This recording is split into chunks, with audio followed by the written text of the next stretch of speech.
Este hidroavión, que se eleva ágilmente desde la laguna de Morona-Cocha en Iquitos, es nuestro transporte para viajar a la Reserva Nacional del Pacaya-Samiria, la zona protegida más extensa del territorio peruano. Pequeños pero robustos hidroaviones como este, capaces de llevar entre 400 y 600 kilos de carga, aceleraron en las últimas décadas la conquista de la selva baja. Una inmensa llanura verde donde las distancias se miden no en kilómetros ni millas, sino en horas o días de navegación por los caprichosos meandros de los ríos. Cuando el avión llega a su altura de crucero, el paisaje que se descubre ante nuestros ojos resulta verdaderamente fascinante. La gran selva amazónica, vestida con un azulado velo de neblina, parece no tener fin en el horizonte. Lo que vemos desde arriba es solo una parte de la inmensa región de Loreto, un territorio tan extenso que fácilmente supera en área a varias naciones europeas. Desde Iquitos, que fue su punto de partida, el avión enfila con rumbo suroeste. Pasa sobre la ciudad de Nauta, donde nace el gran río Amazonas, y se interna en ese gigantesco triángulo, formado por la unión de los ríos Marañón y Ucayali. Allí está la reserva que vamos a visitar. Más de 2 millones de hectáreas de bosque tropical, donde el Estado peruano hace esfuerzos por salvar de la extinción a un gran número de especies de flora y fauna silvestre, muchas de ellas únicas en el planeta. Luego de 2 horas y media de vuelo, que en bote hubieran sido 6 días de navegación, nuestro avión desciende en la laguna de Pasto-Cocha, muy cerca del río Samiria. Ahora continuaremos el viaje por agua, hasta llegar a los campamentos, donde hemos de pasar los 40 días que va a durar nuestra visita.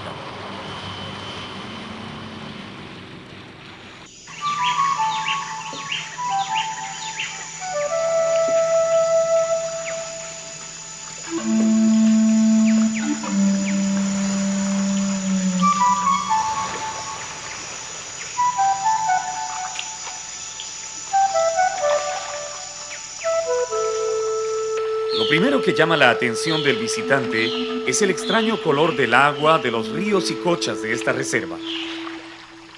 Oscura y casi inmóvil por el escaso desnivel del terreno, el agua refleja con la misma fidelidad de un espejo el cielo y las nubes, la vegetación de las orillas y los grandes árboles, haciendo sentir al viajero que va navegando entre espejos interminables.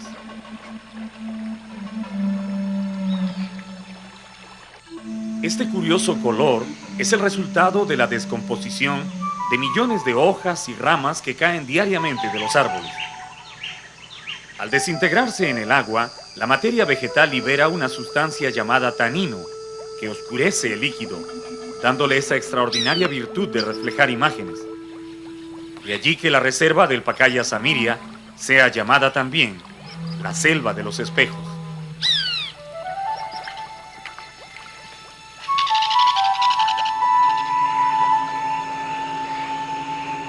Cerca del atardecer, llegamos al puesto de vigilancia de Hamburgo, donde los guardaparques de la reserva nos han estado esperando desde los primeros momentos que escucharon el sonido del avión. Acostumbrados a trabajar turnos de 6 o 7 meses, sin recibir visitas ni salir de la selva, ellos se animan con nuestra presencia, preguntando sobre las noticias y cosas que ocurren allá afuera, en lo que nosotros llamamos civilización. Su pequeño campamento, casi perdido en la inmensidad de la reserva, es la única señal de presencia humana en cientos de kilómetros a la redonda. Esta será nuestra base para comenzar a descubrir a la selva de los espejos.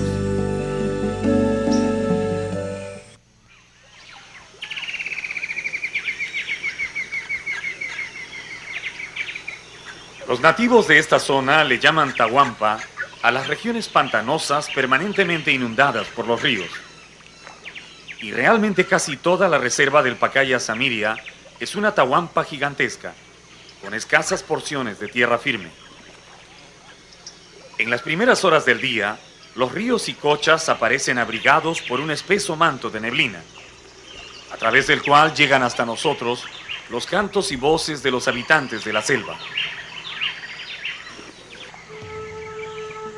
Se afirma que los primeros hombres blancos que se internaron en estos pantanos en los días de la conquista, buscando la fabulosa ciudad de oro de los incas, llamaban a esta neblina el mal aire y le tenían mucho miedo, porque pensaban que respirarla producía esa terrible enfermedad, conocida después como malaria.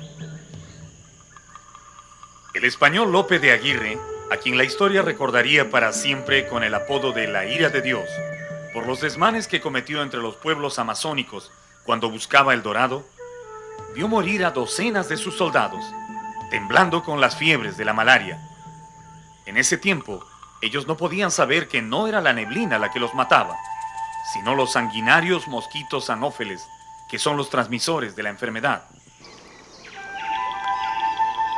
Tan pronto el sol aparece en el cielo, los gritos y reclamos de las criaturas del bosque se hacen más intensos, y ya es posible distinguir a algunos habitantes de la reserva saliendo en busca de comida.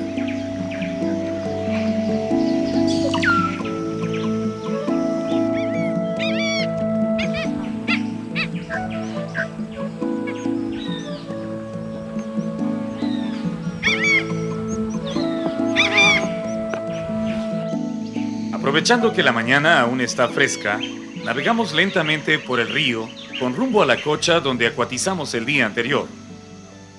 Los guías nos informan que deberemos tener mucha paciencia. En la selva amazónica los animales son muy tímidos y no se exhiben fácilmente. Pero allí donde solo vemos vegetación y gigantescos árboles, hay miles de ojos observándonos, narices que nos huelen y cientos de oídos que ya nos están escuchando.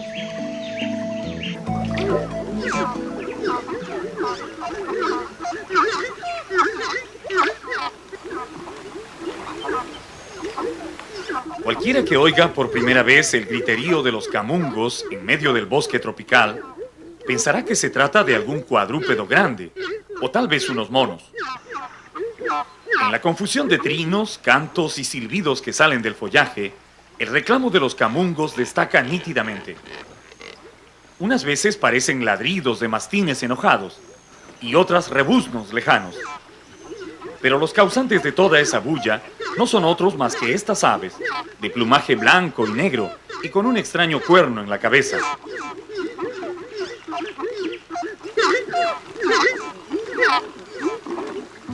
Aunque su anatomía es bastante diferente, los camungos son parientes cercanos de los gansos y los patos.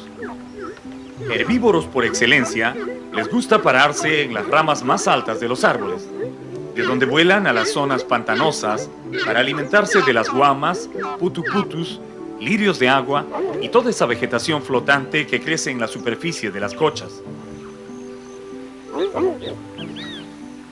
Los camungos tienen patas cortas pero con dedos muy largos que les permiten caminar con tranquilidad sobre las plantas flotantes. Cuando uno los ve haciendo equilibrios sobre las ramas, con esa apariencia de pavos gordos, piensa que deben ser torpes en el vuelo, pero no es así. A pesar de su tamaño, los camungos no pesan mucho y son buenos voladores.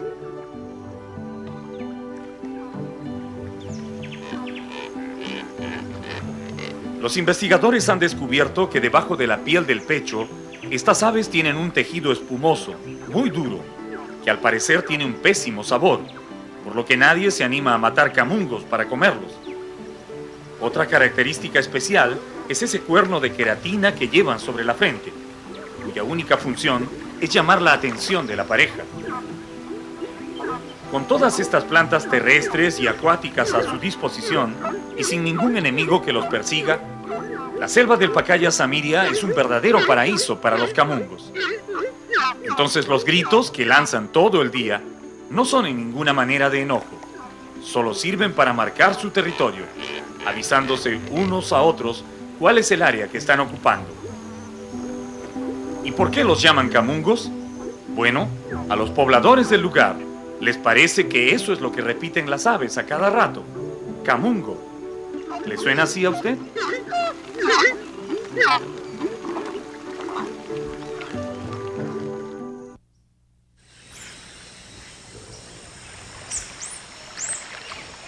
Las orillas de las cochas o lagunas del Pacaya Samiria están cubiertas por abundante vegetación que crece a la deriva, sin necesidad de fijar raíces en el suelo. Son plantas flotantes que se desarrollan con mucha rapidez, cerrando a veces el paso de los canales que conducen a la laguna.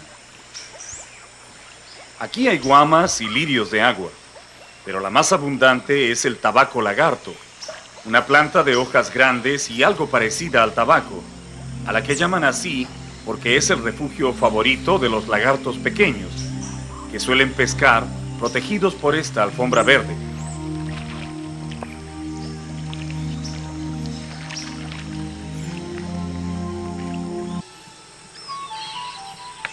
Cuando uno piensa en gaviotas, recuerda las orillas del mar, o tal vez algunas lagunas de la sierra, donde viven esas aves. Pero también hay gaviotas en la selva baja, y muchas. Su nombre científico es Phaetusa simplex, pero localmente se les conoce como tibes, y son las más hermosas gaviotas de agua dulce de la Amazonía. Con su blanco plumaje y sus picos de color amarillo brillante, las tibes forman grupos muy bulliciosos en los árboles donde reposan antes de salir a buscar comida. Ellas forman parte de las poblaciones de las orillas, pero no comen plantas ni insectos. Las tibes son excelentes pescadoras.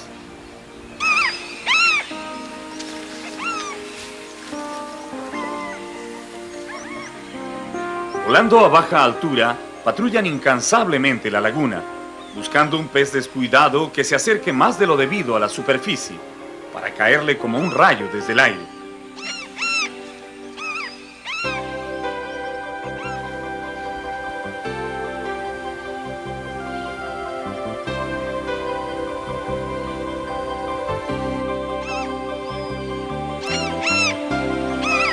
Cuando la pesca escasea en las cochas, las tibes se mudan a los grandes ríos, donde casi nunca falta la comida.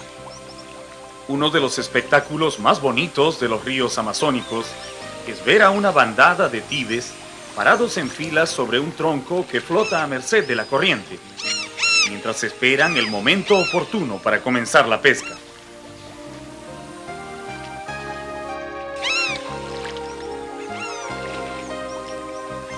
Cuando llega el mediodía, la temperatura aumenta a niveles casi insoportables en la laguna. Entonces acercamos nuestro catamarán a los árboles más altos en busca de sombra. Y allí, casi de inmediato, descubrimos entre las ramas al águila más popular de esta reserva. Es la mama vieja, o mamatúa, llamada así por su cabeza blanca y también por su conocida pasividad, que no se condice con su clasificación de ave de presa. Las mama vieja se paran en las ramas medias de los árboles o en la punta de las quirumas, esos palos secos que sobresalen del agua, y se quedan muy quietas, casi adormiladas, esperando que la suerte les provea algo de comer durante el día. Decimos esto porque a pesar de su fiero aspecto, su poderoso pico y sus fuertes garras, la mama vieja es un águila bastante floja para la caza. Prefiere recoger algunos peces muertos que flotan en el agua o atrapar algún ratón o serpiente que se cae a la cocha. Muy raras veces se anima a atacar una buena presa. Sin embargo, parece que su estilo de vida les da buenos resultados, porque estas águilas son muy abundantes. Casi no hay visitante que llegue al Pacaya Samiria y no logre ver 3 o 4 de estas mamatúas en un breve paseo por la cocha.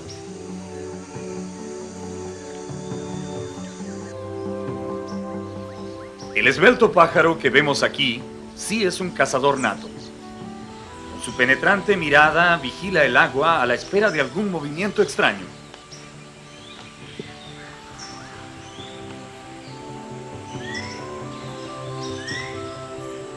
Para lanzarse rapidísimo a la pesca. Casi nunca falla.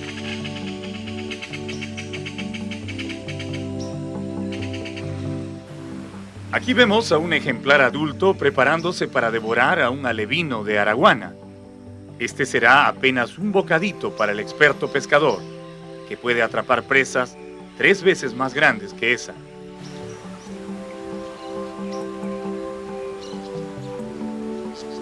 Al martín pescador, en algunos lugares también le dicen matraca, por el peculiar grito que lanza al aire cuando vuela. En las cochas del Pacaya Samiria es posible encontrar hasta 6 especies de martín pescador, que se diferencian básicamente en el tamaño y algunas tonalidades de las plumas, pero todos son muy buenos pescadores.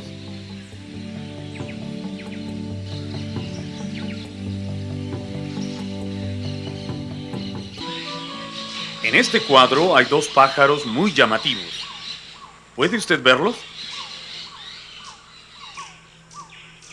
A pesar de sus vistosos colores, los trogones de cola negra no son fáciles de descubrir en el follaje, principalmente porque tienen la costumbre de quedarse casi inmóviles parados en sus ramas favoritas. Estas aves son bastante primitivas, pertenecen a la familia Trogonidae, en la que también están los famosísimos quetzales de Centroamérica, a los que los mayas consideraban sagrados y los llamaban aves de la libertad, porque no se podían criar en cautiverio. Sus plumas de colores metálicos, azul, rojo y verdoso, son muy apreciadas por los pueblos nativos de nuestra selva, quienes las utilizan para fabricar adornos y tocados. Los trogones se alimentan principalmente de frutos, pero no desprecian los insectos cuando tienen la oportunidad de atraparlos. Hay 2 pájaros típicos de esta reserva que los naturalistas clasifican como verdaderas joyas de la naturaleza. Y no hay quien no esté de acuerdo con ese título, especialmente si consigue verlos en un paseo por el bosque. Uno de ellos es el pequeño Pipra filicauda, conocido vulgarmente como ave cola de caballo, y el otro, el huanchaco rojo, a quien los ornitólogos han puesto el complicado nombre de Rhamphochelys nigrobularis. El cola de caballo es miembro de la familia de los manaquines o saltarines, que es muy famosa porque en ella los machos suelen hacer complicados bailes y piruetas cuando están en la época de buscar pareja. Sus colores son tan brillantes que uno no se explica cómo pueden pasar desapercibidos en el fondo verde de la selva. La razón es que estos pájaros son muy inquietos y se disimulan muy bien, moviéndose constantemente de una rama a otra, escapando de la luz. El huanchaco rojo no se queda atrás en belleza ni en colores de plumas. Es apenas unos centímetros más grande que el cola de caballo y, como él, muy aficionado a las frutas y los insectos. Observando su vistoso plumaje, uno se pregunta ¿qué es lo que hace que algunos pájaros tengan colores tan vivos, mientras que otros se esfuerzan por mantenerse anónimos en la vegetación? Los mecanismos de atracción entre las aves son una razón muy importante. En algunas especies, solo un plumaje vistoso garantiza a los machos la posibilidad de encontrar pareja y reproducirse. En otras, los colores sirven para identificarse mutuamente. Y finalmente, la autoprotección también tiene mucho que ver con el color de las plumas. Un color intenso advierte a los posibles depredadores que ese individuo sabe defenderse bien, que es rápido en el vuelo o que tiene un pésimo sabor. Asimismo, no se puede dejar de mencionar que casi siempre son los machos los que tienen estos colores llamativos. Las hembras, que deben cuidar los pichones y nidos, son más discretas en su plumaje. En la reserva del Pacaya Samiria hay una impresionante variedad de aves de todos los colores y tamaños, cada una de ellas especialmente adaptada a un tipo de hábitat y alimento. La razón de esta diversidad es la extraordinaria cantidad de comida que ofrece este bosque. Aun cuando a simple vista la selva parece toda verde, lo cierto es que hay miles y miles de plantas, floreciendo y dando frutos constantemente. Unas alimentan a los picaflores y bebedores de néctar, otras a las aves frugívoras y a las que comen los insectos que viven de las flores, y otras más a las que solo comen tallos tiernos y hojas. Como el clima en la selva baja no es muy cambiante, las plantas pueden reproducirse durante todo el año, garantizando plenamente el sustento de las incontables criaturas del cielo. Hay quienes afirman que son tantas las aves que viven en esta selva que un investigador podría pasar años y años internado en el bosque y no llegaría a ver con sus ojos ni el 60% de las especies emplumadas. Ese es precisamente el caso de José Álvarez, ornitólogo de profesión, que llegó al Perú para una corta visita, interesado en el estudio de las aves de esta región. 15 años después, Álvarez no termina de sorprenderse con la notable variedad de aves que la naturaleza ha puesto en esta parte del mundo.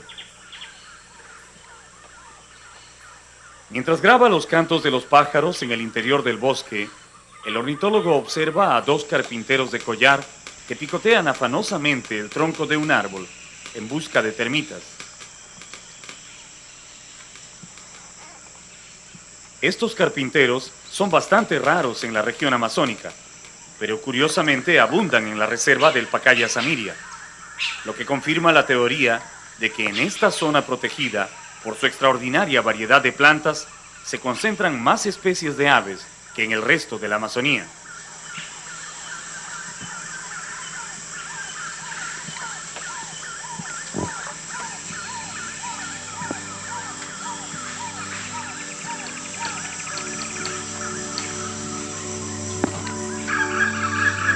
Si este investigador quisiera dedicarse al estudio de los carpinteros solamente, tendría trabajo para varios años, porque aquí ya se han registrado 9 especies diferentes de carpinteros, y tal vez haya alguna más que aún se mantiene anónima en el bosque.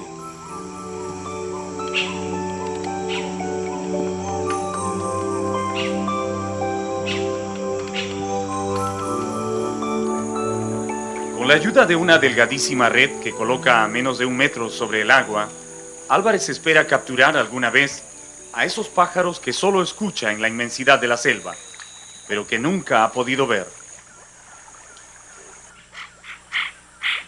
La red resulta muy efectiva. A los pocos minutos ya ha caído un pájaro que cuanto más lucha por liberarse, más se enreda en la malla.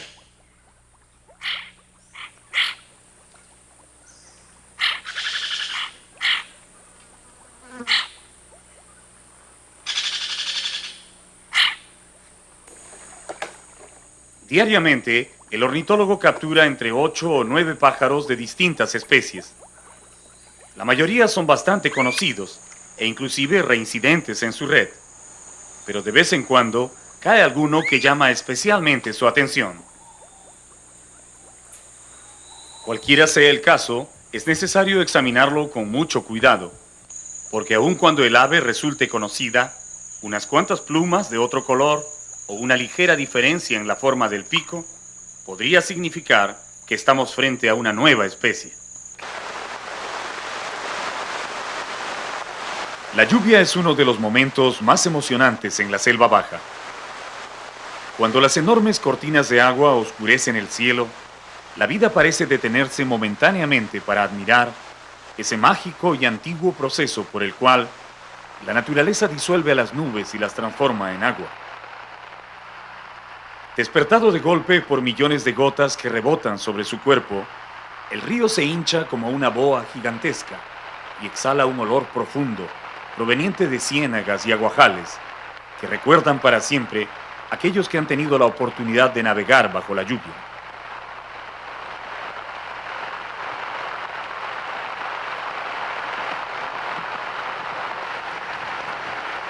En la selva baja, la lluvia puede durar 1 hora, 1 día o 1 semana, pero mientras está cayendo, casi toda la fauna del bosque desaparece como por encanto. Las aves, los mamíferos, los reptiles y hasta los insectos buscan refugio, mientras esperan que se tranquilice el cielo. Solo cuando deja de llover, la vida retoma su curso habitual, otra vez húmeda y renovada por el agua. Para las criaturas que vuelan, la lluvia es una oportunidad de lavar las plumas, pero también representa una cierta incomodidad, porque luego deben pararse un buen rato al sol para secarlas. Los gallinazos son los que más sufren, porque sus plumas no tienen tanta grasa hidrofóbica como las de otras aves, y resulta divertido verlos parados, muy quietos, extendiendo sus amplias alas, mientras esperan con paciencia que el sol y el viento se las sequen. Estos gallinazos de cabeza negra, tan comunes en distintas regiones del Perú, son también abundantes en la reserva del Pacaya Samiria. Ellos, junto con sus colegas, los gallinazos de cabeza roja, son la cúspide de la cadena trófica de la selva. Esto significa que son los encargados de recoger los despojos de animales muertos y limpiar el bosque de todas las carroñas y desperdicios.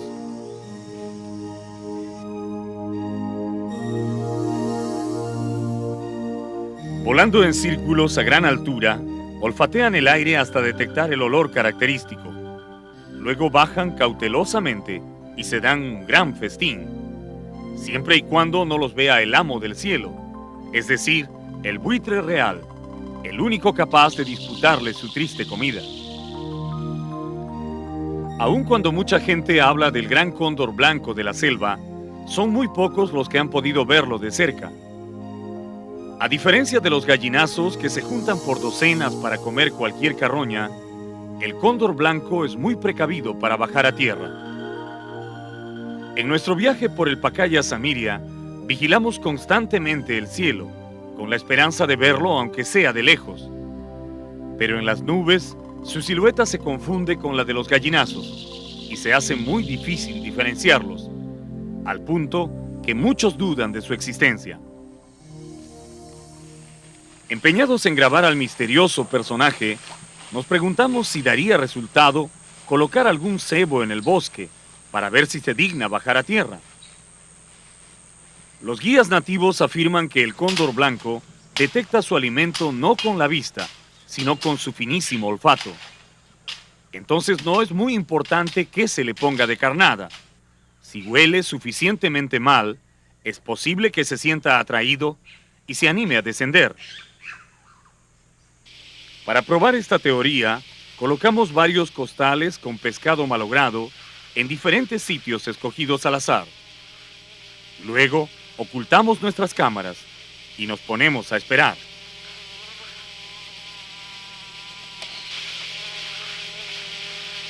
Conforme pasan las horas, el sol calienta la selva y el olor de los costales se hace tan intenso que nosotros somos los primeros en sufrirlo. Nadie se imaginaba que un poco de pescado pudiera oler tan mal en el húmedo aire del bosque. Los primeros en llegar son los gallinazos de cabeza negra. El olor los atrae irresistiblemente y parece que están muy hambrientos. En cuestión de minutos hay casi una docena rodeando el cebo, muy ansiosos, pero ninguno se anima a acercarse. Nos preguntamos cuál puede ser la causa, cuando de repente descubrimos en las ramas más altas una figura blanca, inmóvil, que vigila atentamente los movimientos de los gallinazos.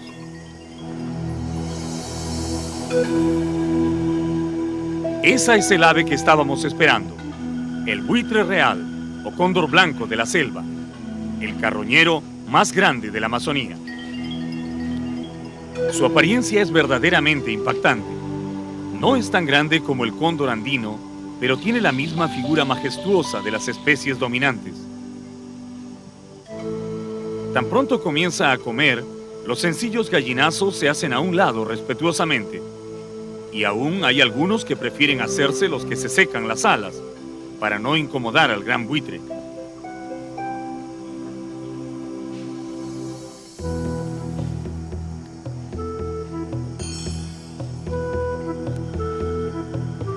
Algo que encontramos verdaderamente asombroso es descubrir que esta ave defeca primero sobre el lugar donde va a comer, tal vez como una forma de marcar su territorio o señalar el sitio donde está la presa.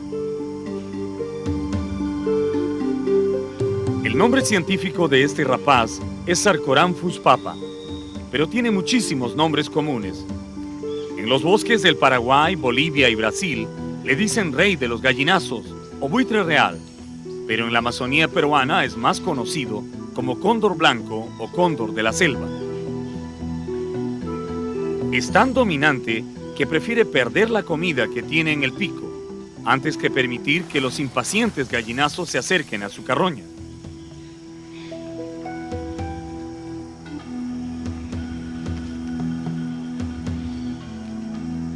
En el bosque virgen, el Sarcoramphus papa se alimenta de cadáveres de caimanes, peces grandes y otros vertebrados que encuentra varados en las orillas. Su altura supera los 95 centímetros en los machos y pesa hasta 3 kilogramos. Los biólogos afirman que a pesar de su extraordinario dominio del aire, el cóndor blanco hace su nido en tierra o muy cerca del suelo, preferentemente sobre un tronco podrido, y no son muy prolíficos, debido a lo cual su número es muy escaso en la selva.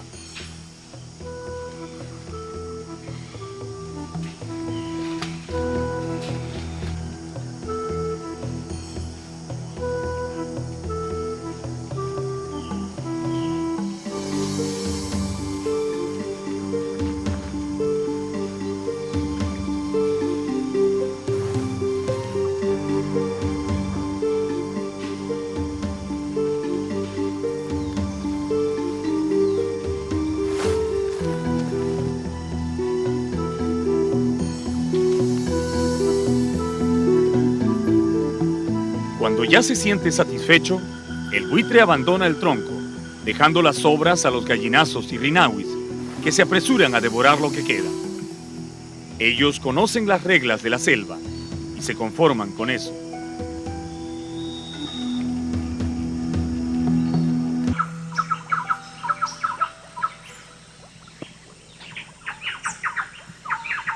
Aun cuando uno puede pensar que en la enmarañada vegetación de la selva los animales viven mezclados unos con otros, lo cierto es que cada grupo o especie tiene su propio ambiente o nicho ecológico. Un hábitat para el que se han adaptado a través de muchísimos años de evolución. De esa forma, algunos solo habitan en el dosel del bosque, es decir, en las copas de los árboles. Otros ocupan las ramas altas o intermedias. Hay especies que viven y encuentran su comida en los troncos. Luego están los que caminan por el sotobosque o zona arbustiva. Y finalmente los que se arrastran o merodean por el suelo. Y los que se han adaptado para la vida en las aguas.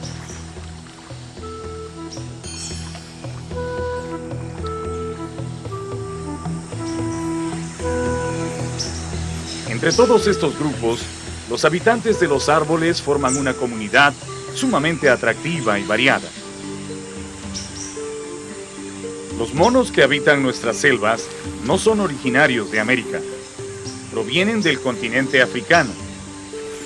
Los científicos que han estudiado la evolución de estos primates coinciden en señalar que los monos llegaron al Nuevo Mundo hace aproximadamente 35 millones de años, navegando en islas flotantes de vegetación en una época en que América y África no estaban tan distanciadas por el océano.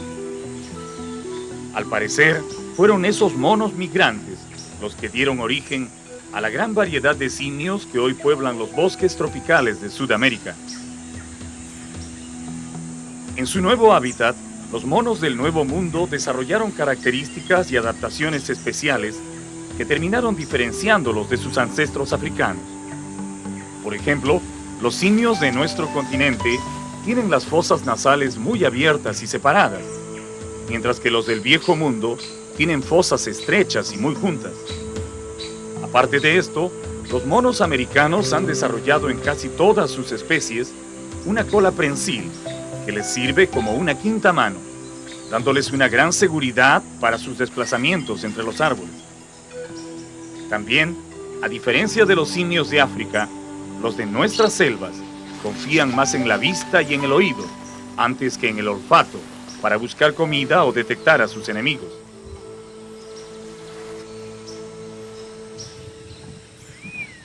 En la Reserva Nacional del Pacaya-Samiria que estamos visitando, el simio más común es el coto mono o mono aullador. El coto es un mono muy grande, que puede llegar a pesar hasta 9 kilos. En Sudamérica hay 6 especies diferentes, pero solo 2, el coto negro y este de pelaje rojizo, viven en nuestra selva. Habitan en las ramas más altas de los árboles, comiendo hojas, frutos y brotes tiernos, casi siempre reunidos en grupos familiares, compuestos por un macho y 3 o 4 hembras con sus crías.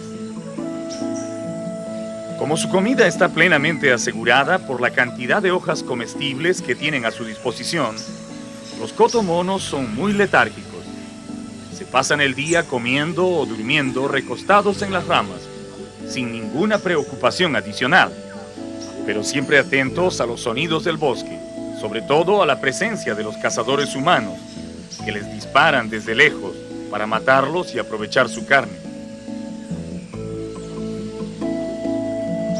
En los bosques de Tumbes y el Manu son incontables los cotomonos que han sido exterminados por los cazadores furtivos, a pesar de las prohibiciones y las leyes que los protegen. Como todos los monos que consumen hojas, el coto tiene un sistema digestivo especializado en procesar la celulosa de los vegetales. Su flora bacteriana fermenta primero las hojas en el estómago, antes de aprovechar las sustancias nutritivas. El grito territorial del cotomono que resuena en el bosque de rato en rato es el aullido más fuerte del mundo animal. Se puede oír a 3 kilómetros de distancia a través de la selva y a 5 kilómetros en espacios abiertos. Esos gritos sirven para coordinar los movimientos del grupo, marcar territorios o advertir de peligro a otras manadas de cotos.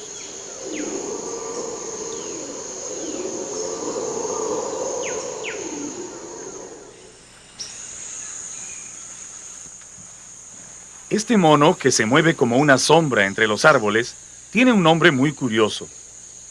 Le dicen guapo negro, y realmente se merece ese apelativo, porque su simpático rostro, enmarcado en un espeso pelaje, resulta muy atractivo para los visitantes. Los guapos son monos muy activos. Caminan entre las ramas dando grandes saltos, buscando hojas tiernas, miel, flores, frutas y también insectos que conforman su variada dieta. Lo más característico en estos monos, aparte de su abundante pelaje y cara descubierta, es su cola larga y esponjosa, algo parecida a la de los zorros, que cuelga hasta medio metro cuando se detienen a comer en una rama.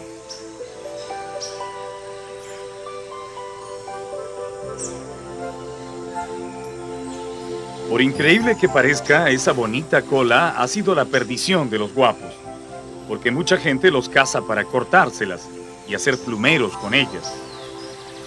Su carne también es muy apreciada en algunos pueblos de la selva, y no faltan quienes los cazan para venderlos como mascotas. Por todo eso, el guapo negro, o Pithecia monachus, como le dicen los biólogos, prefiere mantenerse lo más alto que puede, en la bóveda del bosque.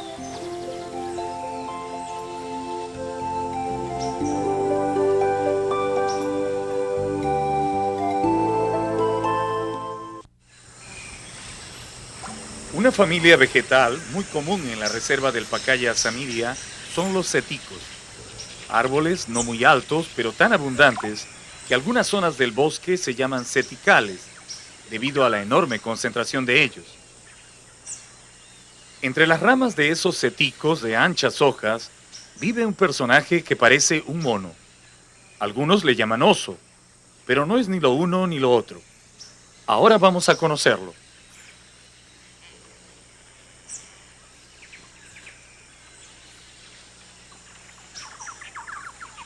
Desde lejos parece una bola de color gris escondida entre las hojas que puede pasar por una rama o una parte muerta del follaje. Su color, que imita muy bien el de la corteza, y su total inmovilidad hacen verdaderamente difícil ubicarlo si alguien no lo señala directamente.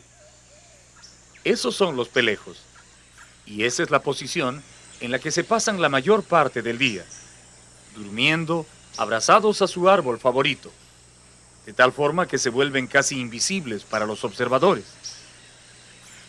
Solo cuando tienen hambre y comienzan a moverse, entonces recién se puede apreciar en toda su belleza a uno de los animales más lentos del mundo, el perezoso tridáctilo.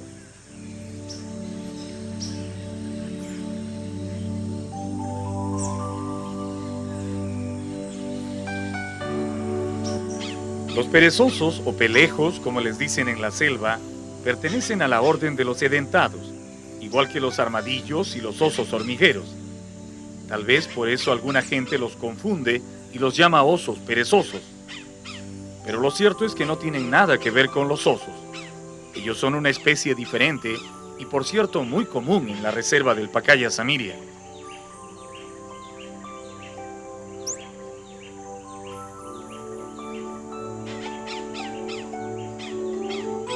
Estos mamíferos son muy antiguos. Los investigadores de la vida en el planeta afirman que en la época llamada Pleistoceno, hace 2 millones de años, existieron en nuestro territorio perezosos de gran tamaño, que caminaban por el suelo como cualquier mamífero terrestre.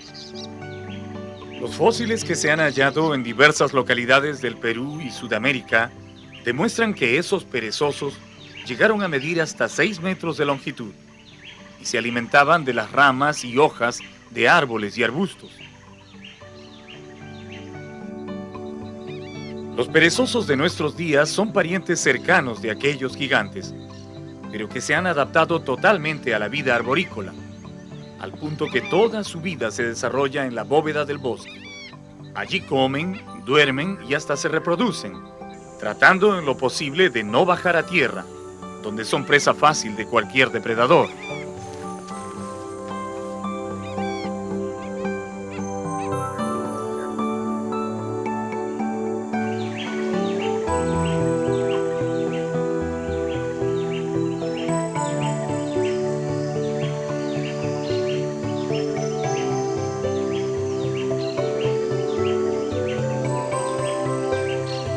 En las copas de los árboles se alimentan principalmente de hojas y frutos, y solo bajan a tierra una vez por semana, a expulsar la orina y las heces, siempre al pie de los árboles donde viven.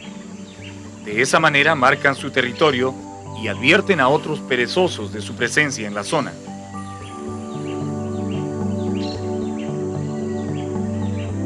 Estos animales tienen unas patas fuertes, provistas de 3 garras poderosas, parecidas a garfios, que les sirven para agarrarse firmemente de las ramas. Como casi siempre están colgados panza arriba, el pelo les crece del vientre hacia la espalda, para que la lluvia pueda resbalar fácilmente por su cuerpo. Precisamente en la estación de lluvias, les crecen en el pelaje unas algas verdosas, que les ayudan a mimetizarse aún más en la vegetación de la selva. Uno podría preguntarse de qué enemigos se cuidan tanto si se pasan la vida arriba en el dosel del bosque.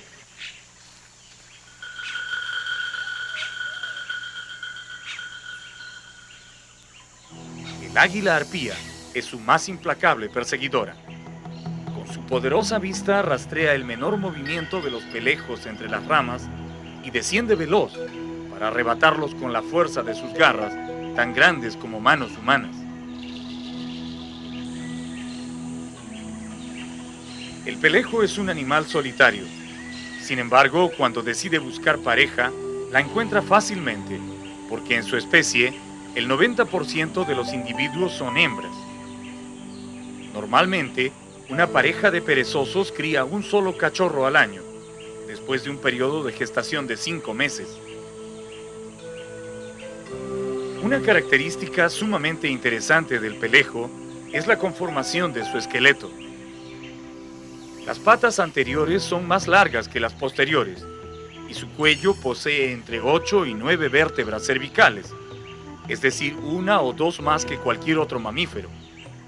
Esta condición les permite mover la cabeza en un arco de 270 grados, lo que les resulta sumamente útil para observar su entorno cuando están colgados de los árboles.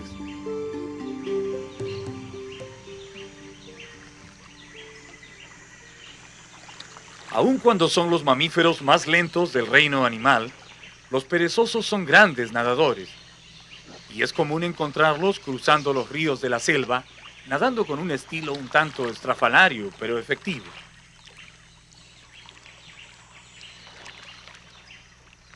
Para ellos, resulta un poco más seguro cruzar a nado de un lugar a otro que caminar por el suelo, donde cualquier felino o reptil podría atraparlos sin problemas. Los perezosos tridáctilos o de 3 dedos como estos son los más abundantes en la reserva del Pacaya Samiria.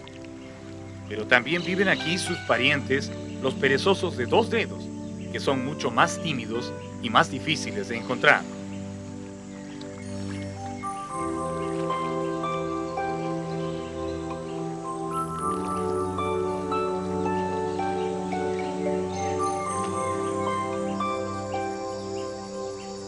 En las noches, los perezosos también se mantienen activos.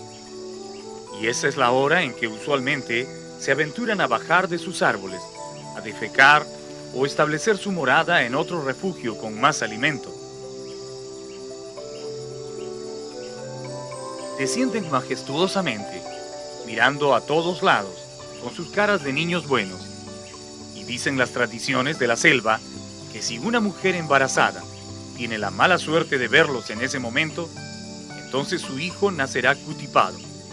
Es decir, vendrá al mundo con cara de pelejo, y probablemente ese niño resulte tan tranquilo como él.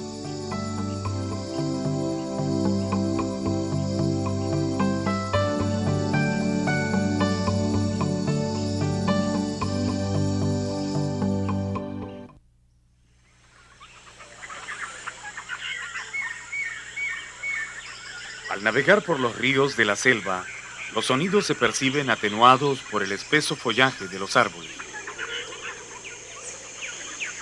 En la quietud de la mañana, podemos escuchar entremezclados los gritos de los monos, trinos de pájaros y reclamos de todo tipo. Esta es la música de la selva, que aumenta o disminuye su intensidad de acuerdo a las horas del día y a la mayor o menor actividad de las criaturas del bosque.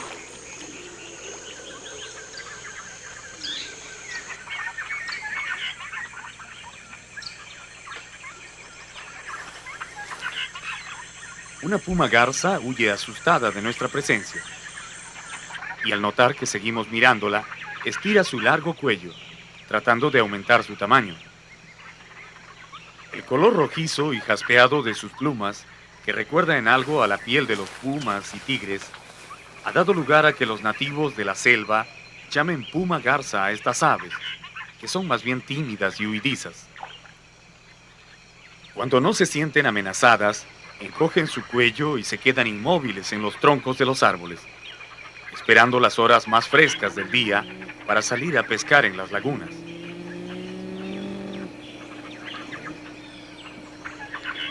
Pero si acaso alguien se acerca demasiado a su territorio, no solo saben alargar el cuello para amedrentar al intruso, sino también pueden emitir un fuerte sonido gutural, parecido a un mugido, que es su último recurso de defensa.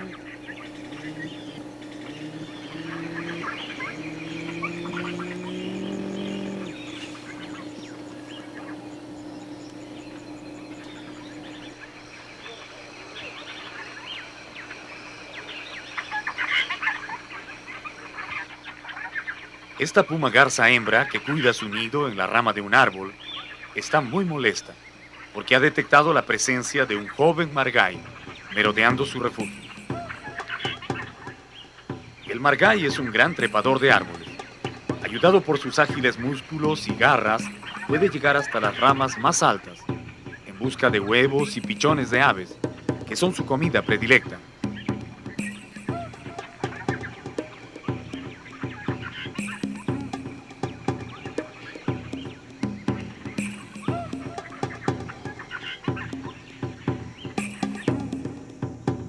La puma garza ahora está verdaderamente disgustada.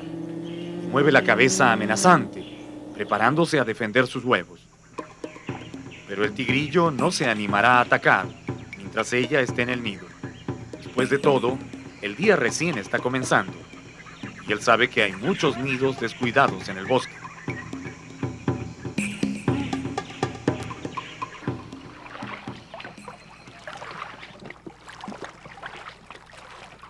Nuestro catamarán se cruza ahora con un raro bulto que flota siguiendo el curso del río.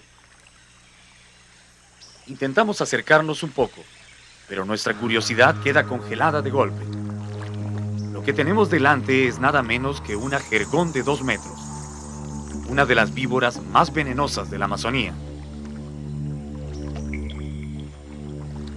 Esta es la forma en que las serpientes se enrollan cuando quieren navegar por el río, trasladándose de un lugar a otro.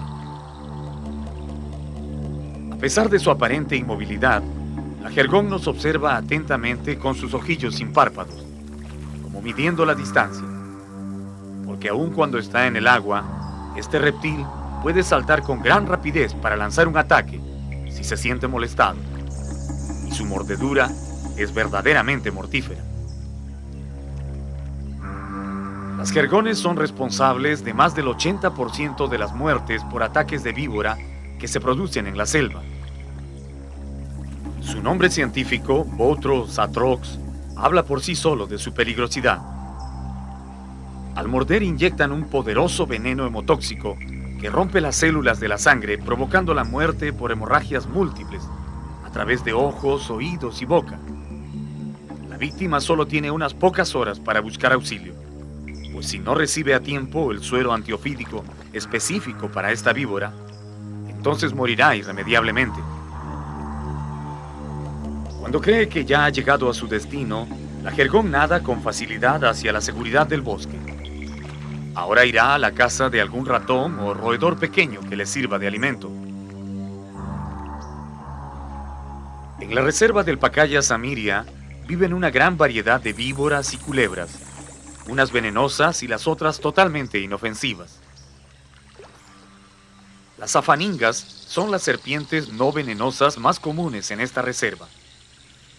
Hay un promedio de 60 a 70 especies de afaningas, casi todas de colores brillantes y mirada peligrosa, pero ninguna que signifique riesgo. Los guías afirman que la mejor forma de reconocer si una serpiente es venenosa o no es mirándoles la cabeza. Aquellas que la tienen de forma triangular con seguridad son peligrosas. Sin embargo, hay algunas que rompen esta regla. Por ejemplo, la coral. No tiene la cabeza triangular, pero su veneno es aún más activo que el de las jergones. Y lo que es peor, en el Perú aún no se produce el suero para neutralizarlo. Todavía más grave es tropezar con la loro machaco, una víbora arborícola que suele caer sobre la cabeza de los caminantes que van abriendo trocha en la selva. Su veneno también es fatal.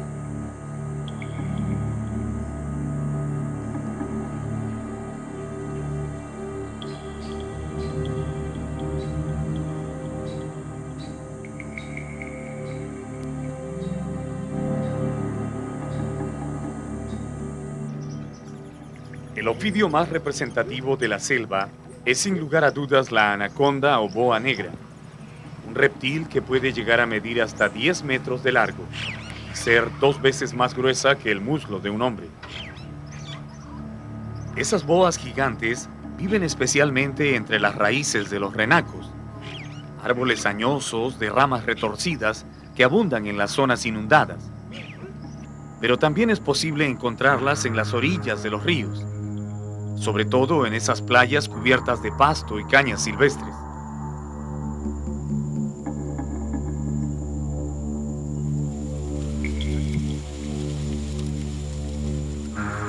La anaconda que vemos aquí, con gran parte del cuerpo fuera de su guarida, es un ejemplar adulto que fácilmente supera los 7 metros de largo.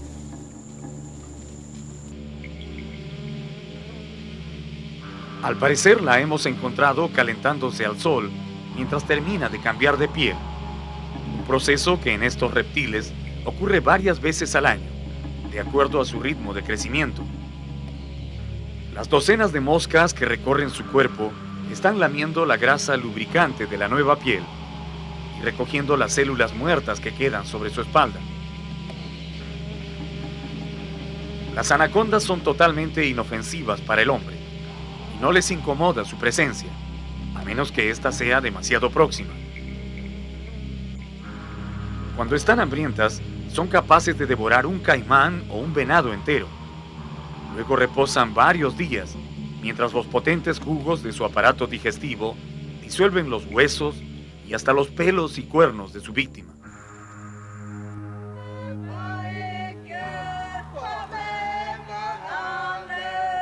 Para los pobladores de la selva, la boa negra es un animal mítico, sobre el que se han tejido numerosas leyendas.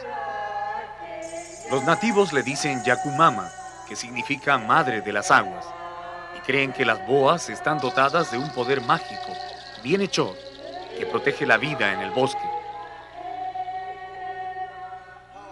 Las leyendas de las tribus amazónicas afirman que en ciertas lagunas o cochas de la selva vive una boa colosal, muy antigua, que es la guardiana de la vida en las aguas. Cuando muere la Yakumama, desaparecen con ella todas las criaturas de la laguna y escasea la pesca para los hombres. El espíritu de la boa es invocado por los hechiceros nativos para sanar las enfermedades y alejar el poder de los malignos. Entre los boras, una comunidad muy extendida por la cuenca del Amazonas, hay una danza ritual muy antigua en la que los hombres de la tribu se abrazan y bailan sobre una boa imaginaria, invocando su apoyo y protección para su pueblo.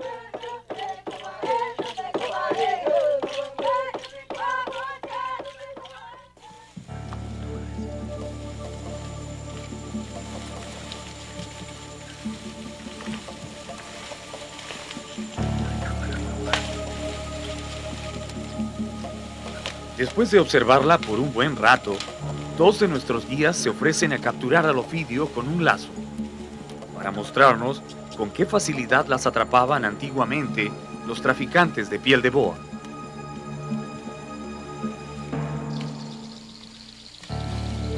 Pero la anaconda resulta más rápida de lo que ellos esperaban.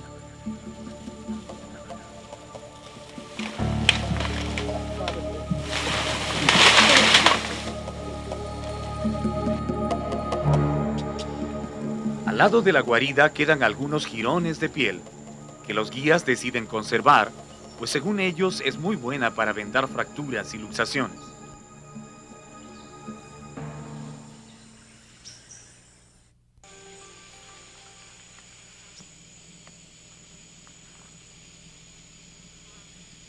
Entre las aletas de un árbol gigante, una familia de armadillos duerme apaciblemente antes de salir a buscar comida.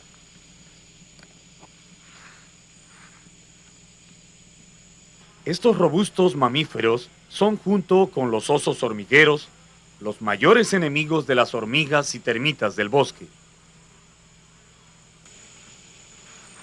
Esta escena no es muy común. Normalmente los armadillos duermen en guaridas excavadas bajo tierra, pero da la impresión que esta madre, con sus 4 hijos, hicieron un alto para descansar. Encontraron agradable el sitio y aquí los ha sorprendido la mañana.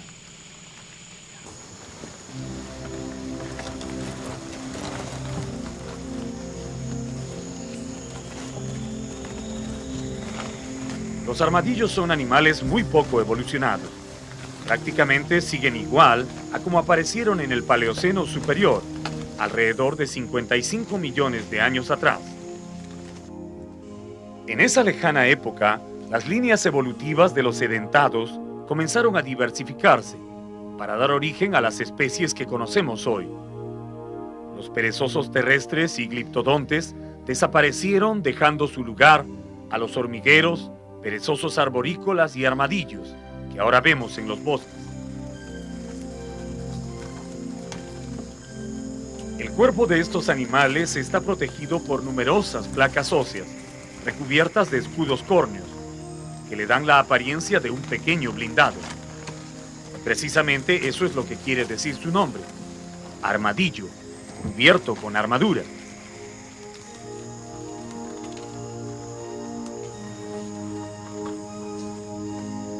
Cuando se sienten en peligro, pueden enrollarse como una pelota, formando un escudo compacto que les protege las partes blandas del cuerpo.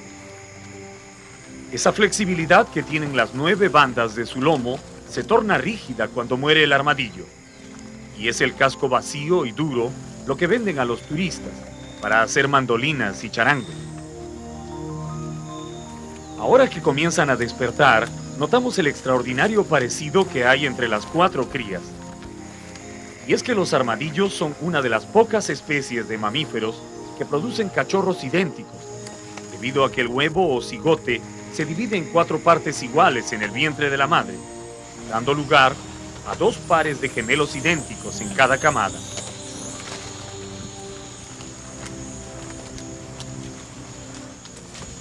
Algo especialmente interesante que han descubierto los científicos es que el armadillo es un activo portador de la enfermedad de la lepra, la cual lo infecta provocándole manchas y pústulas en el cuerpo, pero no llega a mutilarlo como ocurre en los humanos.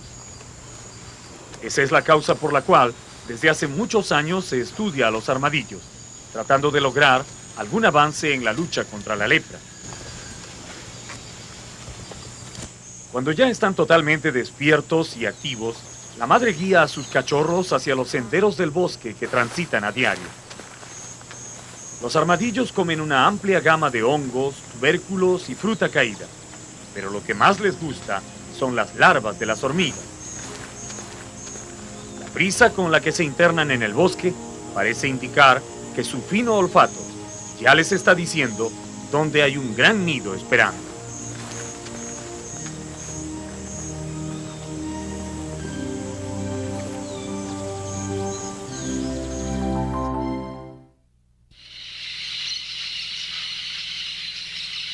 A comienzos de los años 40, más o menos en la misma época en que el Perú definió la defensa de su mar territorial, declarando su soberanía sobre las 200 millas, el gobierno peruano también fijó su atención sobre los recursos que se explotaban masivamente en los grandes ríos y cochas de la cuenca amazónica.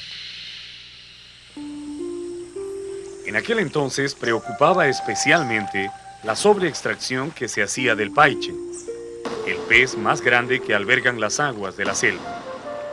Pero también era inquietante la captura masiva de caimanes negros y nutrias gigantes, cuyas pieles se vendían en altos precios en el mercado internacional.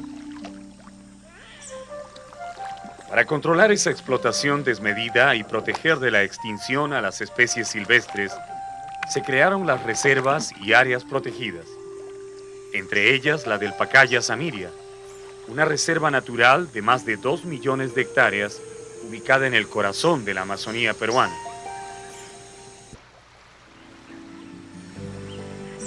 Los fisgas o pescadores de paiche son casi siempre hombres de la región o nativos con mucha experiencia, porque capturar uno de esos peces no es un trabajo fácil, ni algo que pueda hacer un principiante. Durante horas y a veces días enteros, los fisgas recorren pacientemente la laguna que han escogido, buscando señales del pez en la superficie del agua. Debido a que su respiración no es solo branquial, sino también pulmonar, porque aprovechan el aire atmosférico, el paiche saca la cabeza fuera del agua de rato en rato, formando burbujas que los pescadores reconocen inmediatamente, y con tal precisión que hasta pueden saber de qué tamaño y peso es el animal.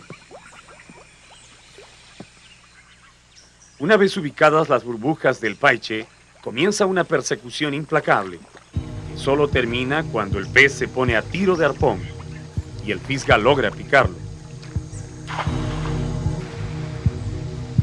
Pero aún con el metal clavado en su cuerpo, el paiche todavía tiene fuerza suficiente para escapar, jalando la boya de madera que va unida a la punta del arpón.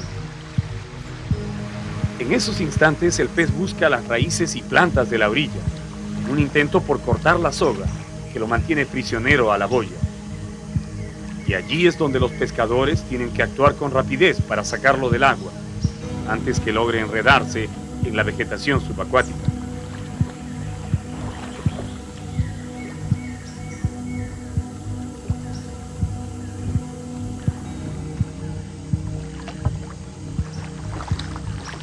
El color rojo brillante de sus escamas destella fugazmente sobre el agua conforme se va acortando la soga que separa al pez de los fisgas. Es por ese color que en la Amazonía brasileña al paiche le dicen pirarucú o pez rojo.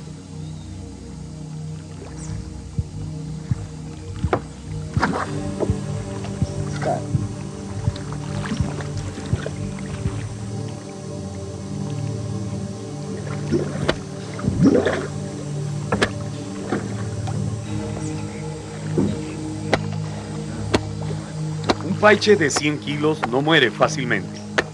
Antes de subirlo a la canoa, los fisgas lo ultiman a machetazos.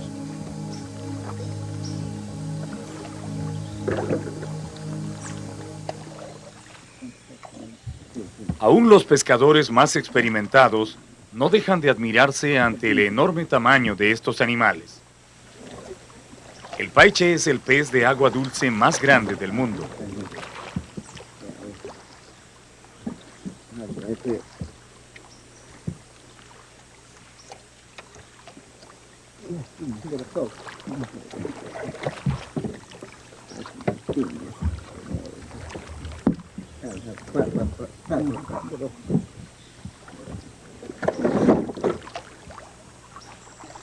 Después de matarlo, se dirigen prestamente a la orilla para comenzar el largo proceso de destazar al animal para sacar la carne.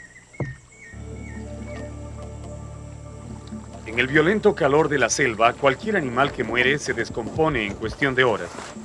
Por eso los pescadores se apuran en retirar la carne, que solo seca y salada puede conservarse en buen estado hasta llegar a los mercados de Iquitos. Luego de retirar la gruesa piel recubierta de escamas gigantes, los pescadores podrán obtener cerca de 80 kilos de carne pura. Este ejemplar mide un poco más de 1 metro con 70 centímetros, pero hay paiches que llegan a los 3 metros de largo y pueden proporcionar hasta 150 kilos de carne. Las escamas también se venden para hacer cortinas o como limas de uñas. En toda la región amazónica, la pesca del paiche está prohibida entre los meses de febrero y octubre. Pero en la reserva del Pacaya Samiria, la prohibición es permanente, como una forma de proteger en un refugio natural a esta especie que ha sido sobreexplotada en el pasado. Lamentablemente, los infractores no respetan la ley, y es común verlos burlar la vigilancia de la reserva, no solo para arponear paiches de todo tamaño, sino también para capturar los alevinos de esos peces que luego venden a los acuarios del extranjero, poniendo en grave peligro la continuidad de la especie. El paiche, o Arapaima gigas, que es su nombre biológico, necesita 3 largos años para llegar a su edad reproductiva. Si no se le da esa oportunidad, respetando las vedas y los refugios en la reserva, estaremos destruyendo deliberadamente uno de los recursos ictiológicos más importantes de la Amazonía.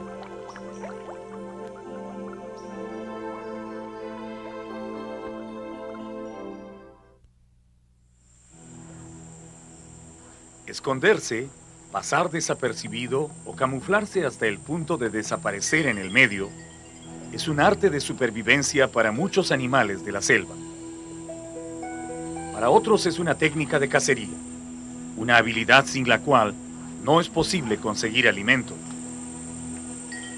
En la lucha diaria por comer y no ser comido, las criaturas del bosque desarrollan curiosas adaptaciones y disfraces que los ayudan a escapar de sus enemigos o los hacen menos visibles cuando se disponen a capturar una presa. Ahora vamos a conocer a algunos maestros del camuflaje de la reserva del Pacaya Samiria.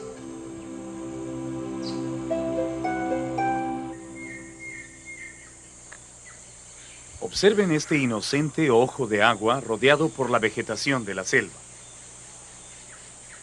¿Nota usted allí algo inusual o peligroso?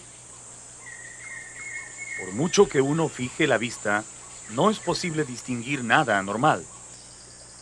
Habría que acercarse mucho para descubrir quién se oculta bajo el agua. Si alguien tiene la curiosidad de hacerlo, se encontrará con una astuta boa amarilla de 3 metros de largo, que justamente está allí, esperando que llegue algún incauto.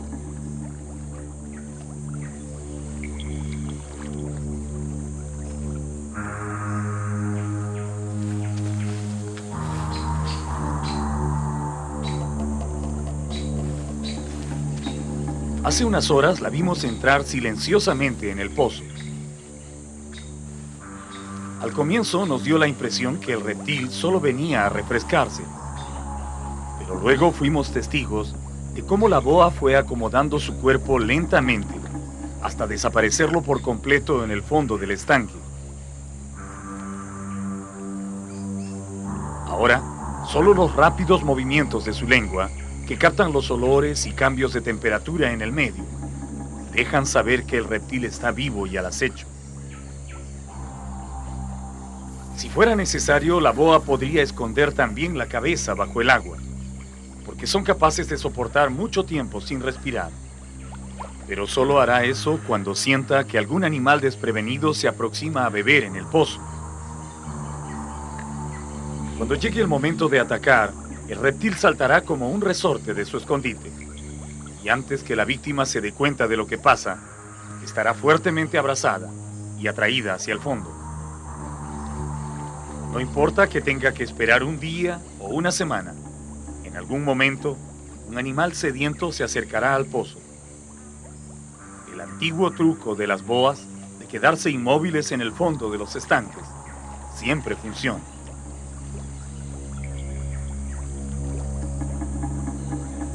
Aquí vemos a otro experto en camuflaje. Esto, que parece una hoja seca, es realmente un sapo muy hábil, que imita perfectamente el color y hasta las nervaduras de una hoja podrida. Y no solo eso, a ratos se aplasta contra el suelo para hacerse aún menos notorio. Con este disfraz puede engañar a las aves rapaces o reptiles que lo buscan para devorarlo.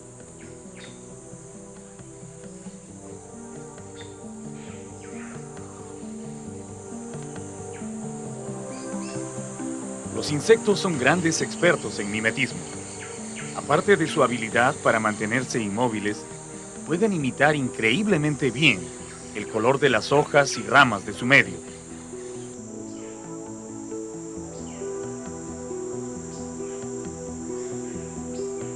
Ahora estamos observando al raro insecto palo, con su asombroso disfraz que solo se descubre cuando decide caminar sobre las ramas.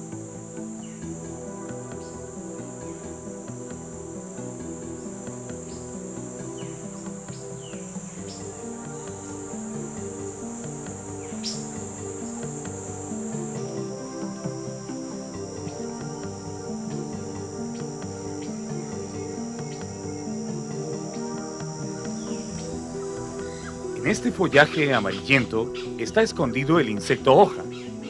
Si no se mueve, es realmente imposible distinguirlo. Su camuflaje es tan realista que ha logrado copiar hasta las partes dobladas y podridas de las hojas. Es necesario mirar de varios ángulos para distinguir sus patas y sus alas.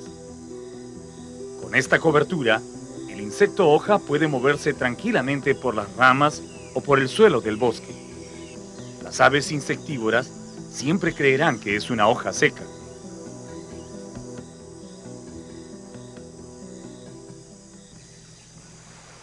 En el agua de las cochas o lagunas también se puede encontrar muchos expertos en mimetismo.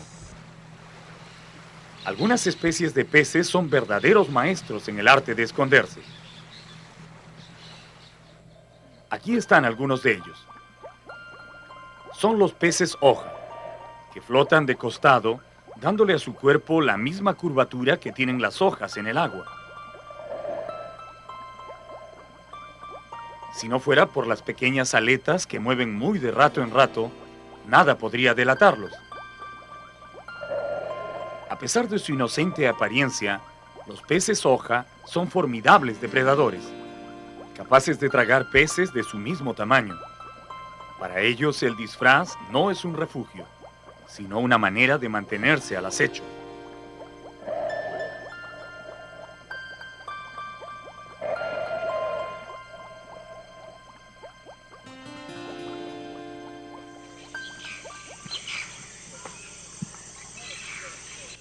De todas las criaturas a quienes la naturaleza ha enseñado a mimetizarse, la más espectacular es, sin lugar a dudas, un ave misteriosa y sumamente difícil de encontrar. Tan rara que hasta su nombre parece una leyenda. Es el ayaimama. Usualmente su canto comienza a escucharse después del atardecer y continúa resonando en el bosque hasta las horas de la madrugada. Es un canto lúgubre, muy diferente al resto de los sonidos del bosque, que se hace más intenso y melancólico en las noches de luna llena. En los pueblos de la Amazonía se cuenta que 2 niños perdidos en la selva fueron convertidos en pájaros por los espíritus del bosque. Y son ellos los que cantan de noche llamando a sus padres, con un lamento que parece decir, allá hay mama, y de allí viene el nombre de esa ave. Después de muchos intentos por encontrarla, una tarde la hallamos por casualidad. Y allí por fin nos dimos cuenta por qué tanta gente solo la escucha y casi nadie logra verla. El Ayaimama estaba parado en un tronco abrazando a su pichón, apenas a 4 metros de distancia, y a pesar de nuestros mejores esfuerzos, no lográbamos verlo. ¿Puede usted ubicarlo en esta toma?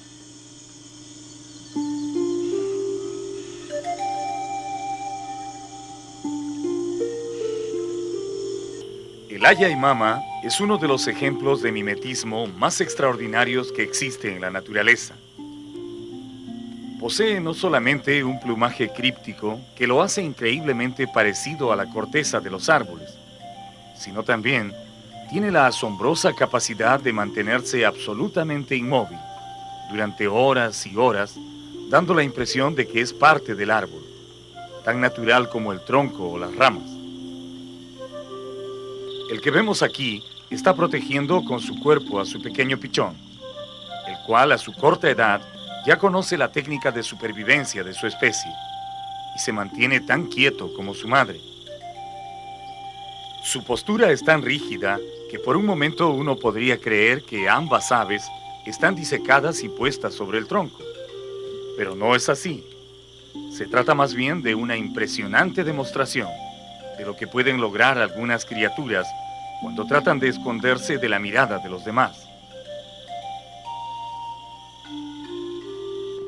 Los Ayaimama pertenecen a la familia de los Nyctilidae, aves nocturnas y solitarias llamadas comúnmente chotacabras, a las cuales no se ha podido estudiar con mayor detenimiento por lo difícil que resulta ubicarlas en los bosques.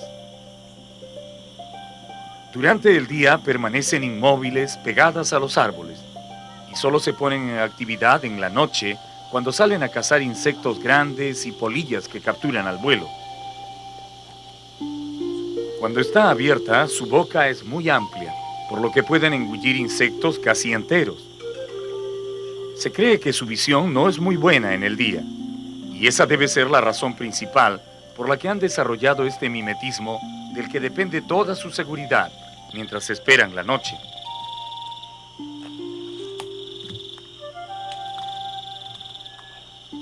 Los ojos del ave se mueven imperceptiblemente demostrando que ya nos ha visto. Dentro de unos minutos terminará el atardecer y es probable que la madre decida emprender vuelo. Y tal parece que eso es lo que teme el pichón, porque también notamos que su respiración se acelera un poquito, aunque se esfuerza por mantener la posición del camuflaje.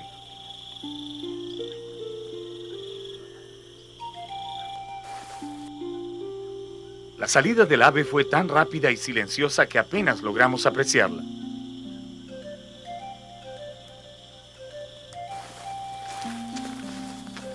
El pichón hizo un rápido gesto hacia la madre, pero luego, disciplinadamente, volvió a la posición que le manda el instinto de conservación. La madre no se ha ido lejos.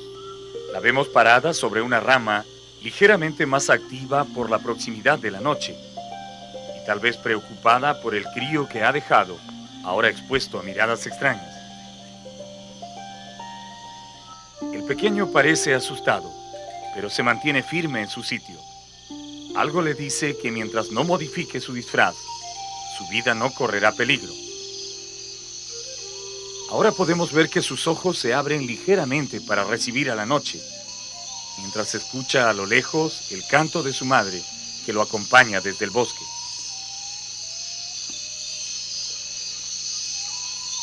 Antes de alejarnos, pensamos que hemos visto la verdad detrás de la leyenda.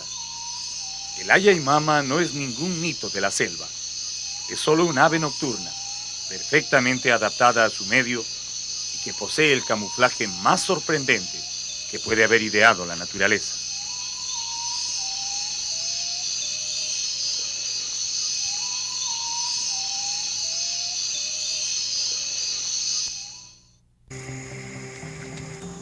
En la reserva del Pacaya Samiria, los mamíferos forman un grupo bastante numeroso, y entre ellos, los tapires son los de mayor tamaño.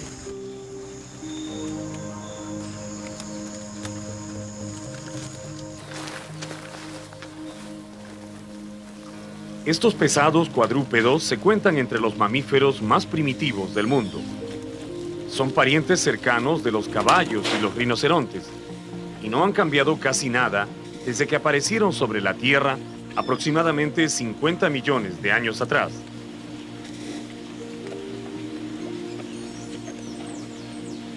En la selva del Perú se les conoce con el nombre de sachavacas, palabra de origen quechua que significa parecido a la vaca o falsa vaca. Los tapires son eminentemente herbívoros. Consumen grandes cantidades de vegetación al día, especialmente brotes, ramitas blandas y frutos de arbustos bajos. Su cuerpo macizo, de línea aerodinámica, les permite abrirse paso fácilmente a través de la densa maleza de la selva. Mientras comen, los tapires siguen un trayecto en zigzag, moviéndose continuamente. Casi nunca se detienen demasiado tiempo en un solo lugar para evitar ser sorprendidos por su mayor enemigo, el jaguar u otorongo, el felino que mata de un salto, que es el más implacable depredador de las sachavacas.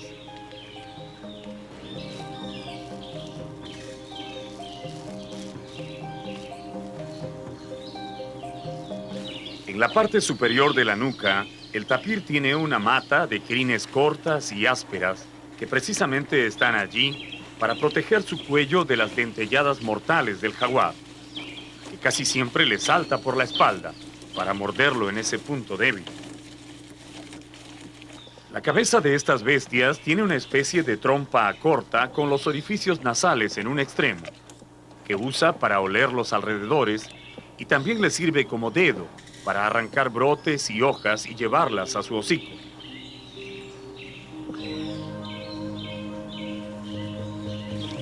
De las 4 especies de tapires que hay en el planeta, 3 habitan en América Central y del Sur, y una en el sudeste asiático. Mientras existan bosques con vegetación primaria, praderas y agua abundante, este antiguo representante de los mamíferos todavía podrá seguir merodeando en el interior de las selvas.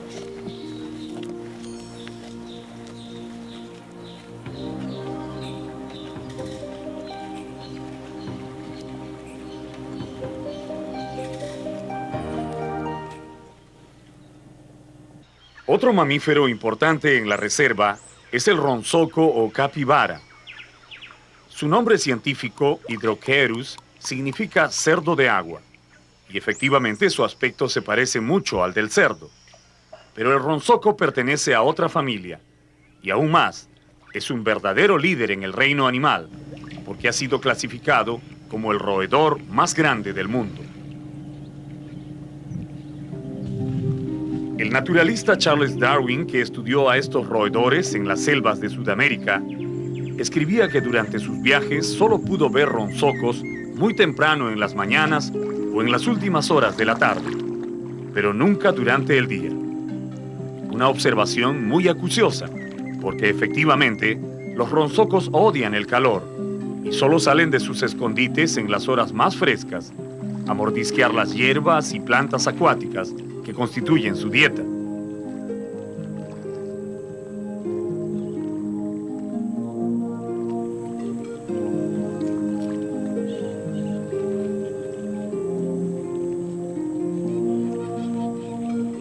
La carne de estos animales es tan apreciada que los cazadores han estado a punto de llevarlos a la extinción. En los bosques que rodean a las poblaciones es muy difícil encontrar alguno. Solo los que se refugian en las reservas, como el Pacaya Samiria, o en el interior de las selvas vírgenes, consiguen reproducirse con tranquilidad y mantener activa a la especie. Los ronsocos son parientes de los cuyes, pero a diferencia de ellos, que solo viven en tierra, estos son grandes nadadores y buceadores. Pueden cruzar ríos caudalosos o lagunas nadando ágilmente con sus patas palmeadas, o sumergirse hasta por 5 minutos cuando tienen que escapar de sus depredadores, sobre todo del jaguar que lo persigue hasta el borde del agua. Su posición favorita es con todo el cuerpo sumergido, sacando solo la nariz y los ojos. Así descansan en las orillas de los ríos, casi siempre en parejas o grupos pequeños. Los investigadores han descubierto que tanto los machos como las hembras poseen glándulas odoríferas en el ano, que les sirven para marcar sus territorios o dejar contraseñas olfativas a otros integrantes de su especie. Los machos tienen una más de esas glándulas en la cabeza, que produce una secreción blanca y pegajosa que utilizan para comunicarse olfativamente con sus parejas.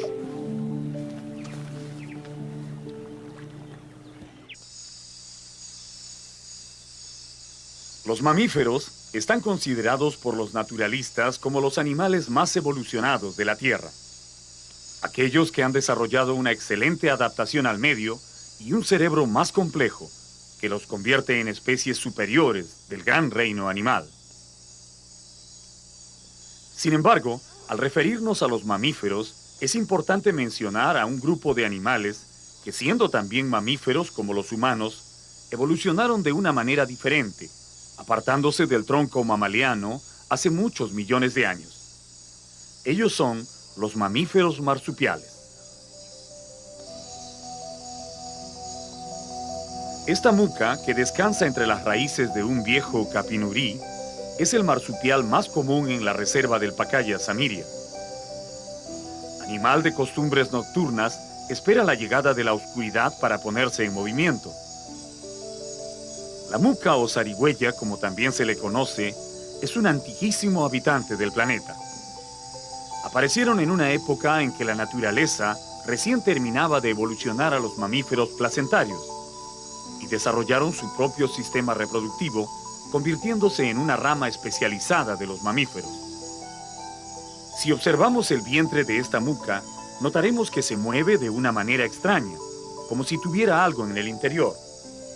Y efectivamente, dentro de él están las crías, pero no en el vientre, sino en un saco especial que se llama el marsupio. Los marsupiales, como la zarigüeya, no desarrollan placentas durante el embarazo. Las crías nacen apenas a los 8 días de la fecundación, casi en forma fetal, de 2 o 3 centímetros de tamaño, y de inmediato se introducen en la bolsa de la madre para terminar su crecimiento tomando la leche secretada por el útero.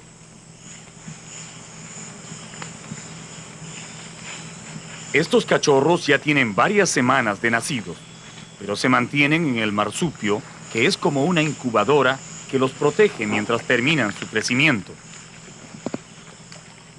Esa es la gran diferencia con sus otros parientes mamíferos, que sí nacen de una placenta y totalmente desarrollados. Antiguamente se pensaba que los marsupiales eran algo así como un experimento de la naturaleza antes de la aparición de los mamíferos placentarios. Pero los estudios más recientes han demostrado que esta familia animal no es un antepasado de los mamíferos, sino una especialización dentro de esa rama. La ventaja para los marsupiales radica en que la madre puede deshacerse de las crías, en el caso que una sequía o catástrofe natural haga escasear la comida, mientras que los mamíferos placentarios que llevan las crías en el vientre deben soportar las hambrunas con el feto dentro del cuerpo.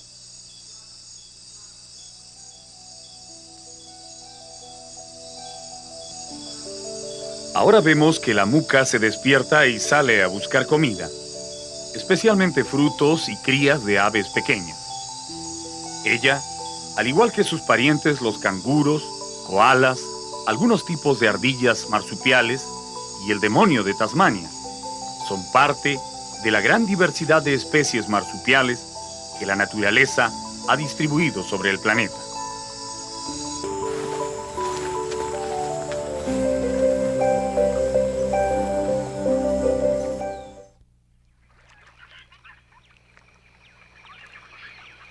Las historias más antiguas de la selva cuentan que hubo un tiempo en que los viajeros que navegaban por los ríos y lagunas de la Amazonía escuchaban en ciertos lugares voces de mujeres, cantando unas extrañas y hermosas melodías que dejaban encantados a los navegantes y les hacían perder la noción del tiempo.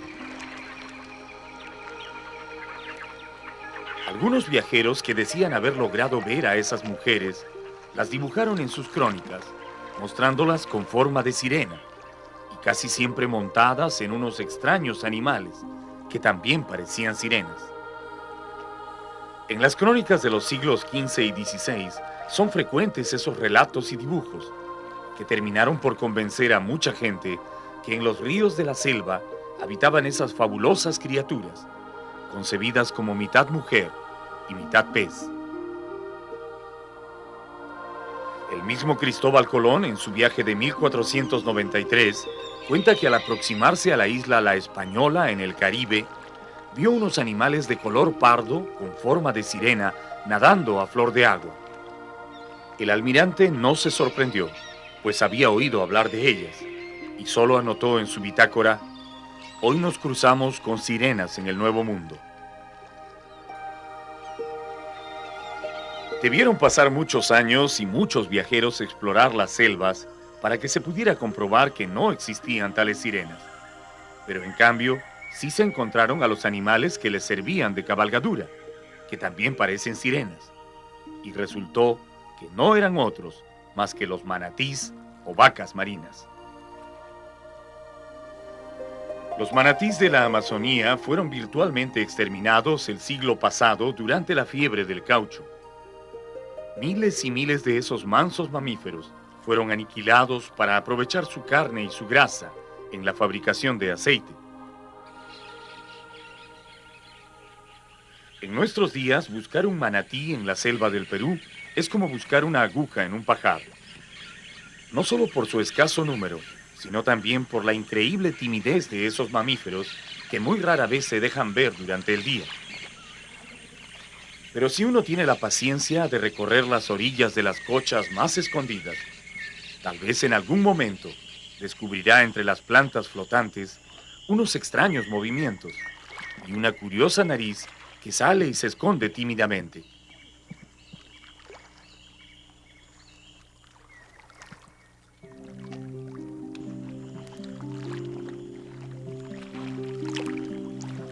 Ese es el manatí, y eso es todo lo que puede verse de él.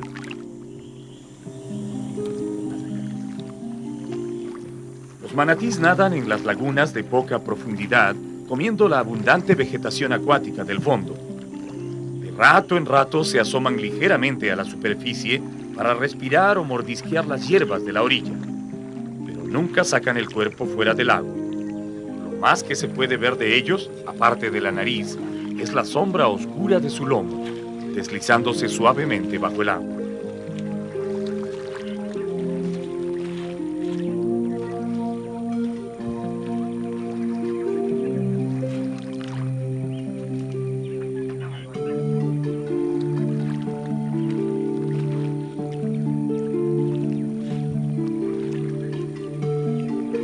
Después de muchos días de búsqueda, los guías de nuestro equipo nos conducen a un pequeño estanque donde han visto entrar a un manatí durante varios días seguidos.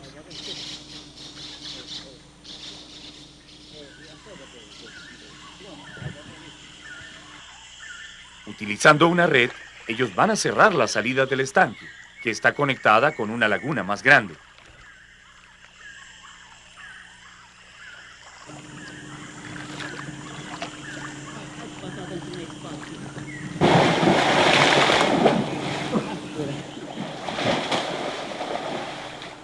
Aún no han terminado de extender la red cuando repentinamente el agua se agita con un violento chapoteo. Los guías no se inquietan ante esta repentina explosión de vitalidad. Ellos saben que el manatí es el animal más indefenso de la selva. Y su única forma de alejar a los extraños es alborotando el agua de esta forma.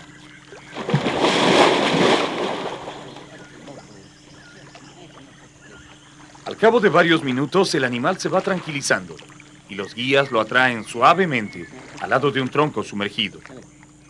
Allí por fin podemos verlo de cuerpo entero.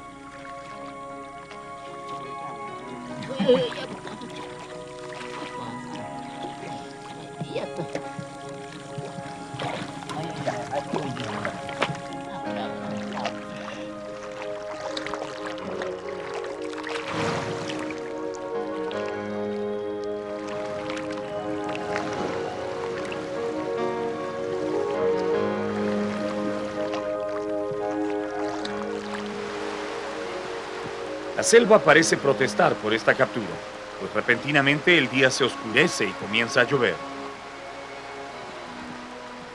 Sin embargo, nuestra intención no es dañar al mamífero, solo registrarlo. Así que decidimos entrar al agua con él, aprovechando la lluvia que mantiene fresca su delicada piel. Los manatís pertenecen al orden de los sirenios. Son mamíferos solitarios que solo tienen una cría cada 2 años. Llegan a medir hasta 3 metros de largo y alcanzan hasta 300 kilos de peso. Se cree que pueden vivir hasta 30 años, pero no se tiene mayor información de las especies en estado silvestre, precisamente por lo difícil que resulta ubicarlas.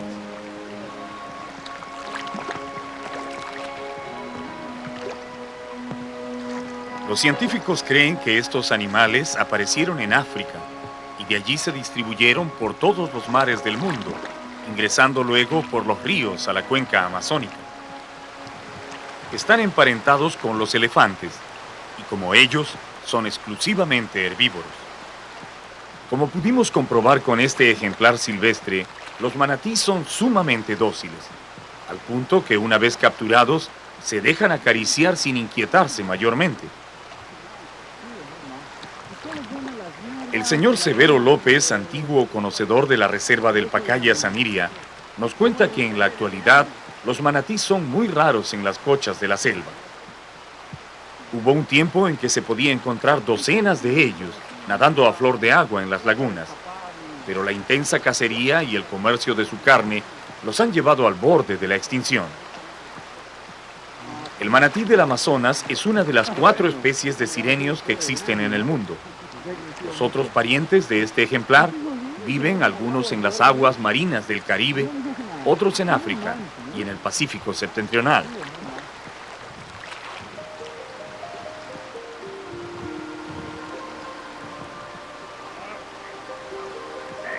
¡Chao, muchacho! ¡Chao!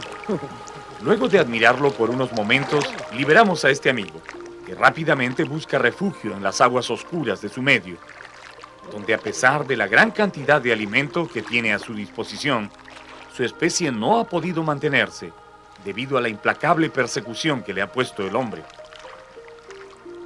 La docilidad, una carne deliciosa y una baja capacidad reproductiva no son características afortunadas para un animal que quiera vivir en el mundo moderno. Los manatís poseen estas 3 características. En consecuencia, se encuentran entre las especies en mayor peligro de desaparecer. Tal vez la protección que les brinda la reserva pueda mantener por algún tiempo unas docenas de ejemplares, pero definitivamente estas míticas sirenas ya están nadando hacia el ocaso.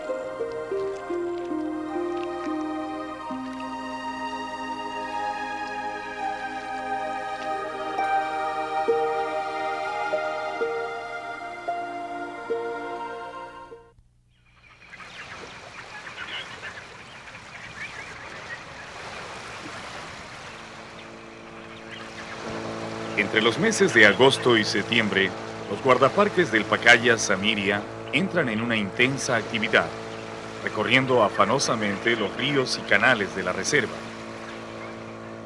Esta es la época en que realizan el trabajo más importante de todo el año: salvar los huevos de las tortugas charapa y taricaya antes que los infractores los roben de sus refugios naturales. A bordo de sus lanchas y canoas, Los guardaparques rastrean cuidadosamente el río, recogiendo de las playas y bancos de arena los huevos que las tortugas han puesto durante la noche.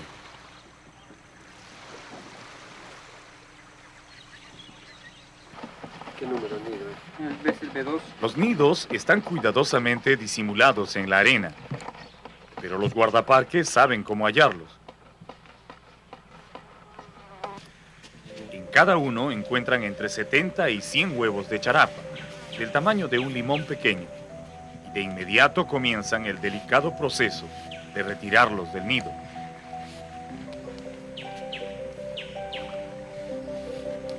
Si pudiera cumplirse el mandato de la naturaleza, estos huevos harían eclosión al cabo de 55 o 60 días. Entonces nacerían las tortuguitas que darían inicio a un nuevo ciclo de la vida. Lamentablemente, la interferencia del hombre impide que ese ciclo se cumpla, pues más tardan las tortugas en poner sus huevos que los infractores en saquear los nidos para llevárselos. En casi todas las ciudades de la selva existe desde antiguo la costumbre de comer huevos y carne de tortuga. En los mercados se venden esos productos exactamente como el pollo y los huevos de gallina en otros lugares. Este consumo no sería peligroso para la supervivencia de las tortugas si los colectores tuvieran el cuidado de recoger solo una parte de los huevos en los nidos. Pero en su afán de ganar dinero, se llevan todas las nidadas, creando un desequilibrio ecológico tan grave que han puesto a las dos especies de quelonios, la charapa y la taricaya, casi al borde de la extinción. Esta es la razón por la que los guardaparques tienen que apurarse en llegar primero hasta los nidos, para retirar los huevos y hacer ellos mismos el papel de madre naturaleza.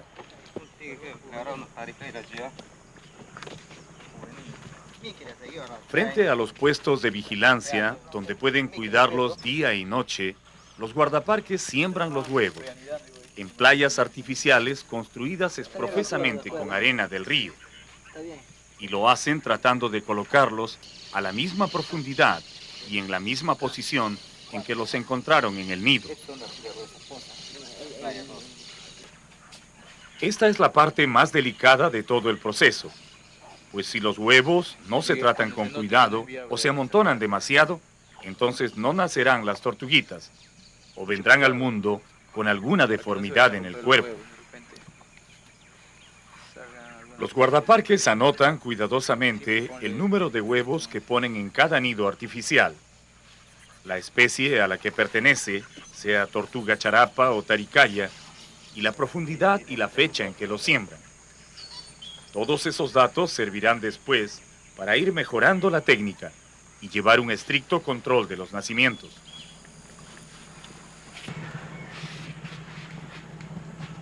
Una vez terminado el sembrado, comienza el largo proceso de esperar a que el sol y la arena ayuden a estas criaturas a nacer como si estuvieran en el nido que les dio su madre. Los guardaparques esperan y vigilan con mucha atención, porque han habido casos en que los ladrones humanos se aventuran hasta las mismas playas artificiales para robar los huevos.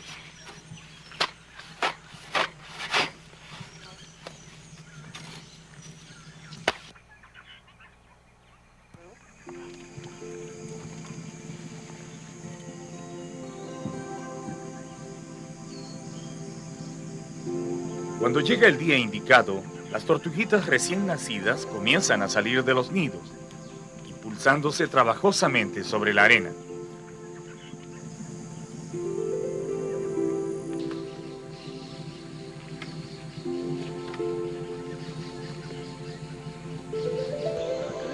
El instinto natural las dirige de inmediato hacia el río.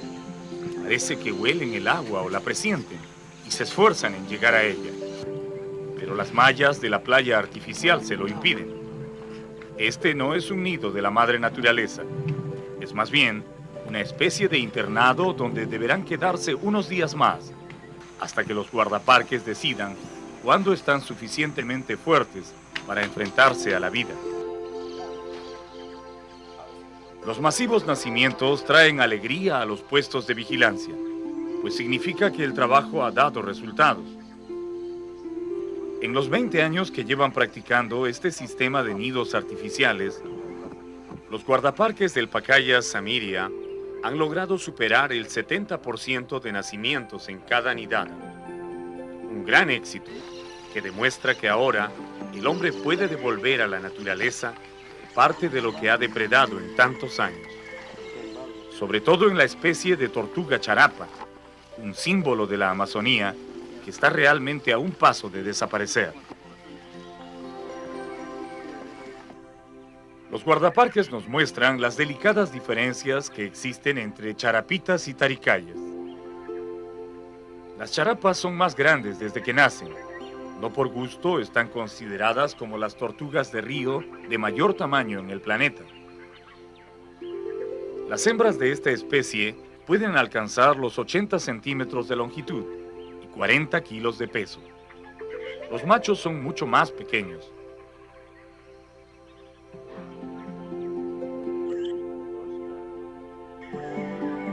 Las taricayas de menor tamaño solo llegarán a los 40 centímetros en la edad adulta y las hembras lograrán un peso aproximado de 12 kilos.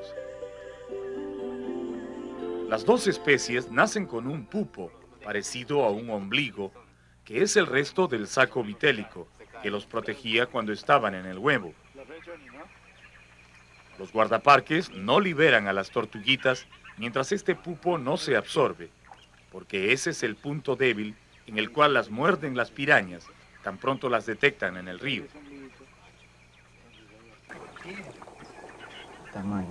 Mientras dura su internamiento en los puestos de vigilancia, los pequeños quelonios viven en bateas o pozas de plástico, donde los guardaparques las alimentan con guamas y hierbas acuáticas. Allí se toman los datos científicos y se aprovecha para evaluar los resultados del trabajo.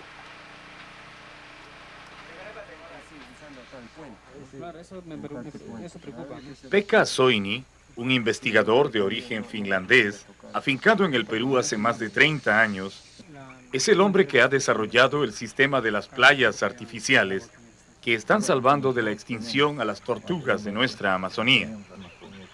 Él, junto con otros jóvenes guardaparques y biólogos peruanos, trabajan 6 meses al año en este proyecto, que ya se está extendiendo a otras cuencas, más allá de los límites de la reserva del Pacaya Samiria. Soini está convencido que los nidos y playas artificiales son la mejor solución para el repoblamiento de esta especie. Por eso estudia la mejor forma de obtener más hembras reproductoras en cada una de sus nidadas. Claro.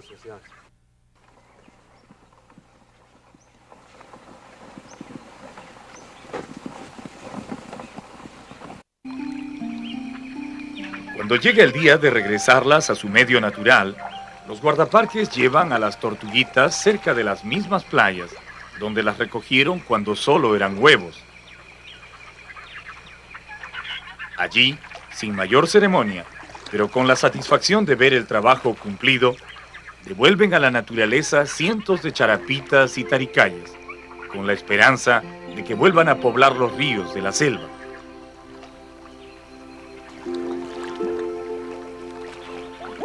Las pequeñas se internan en el agua y rápidamente buscan refugio entre las plantas acuáticas.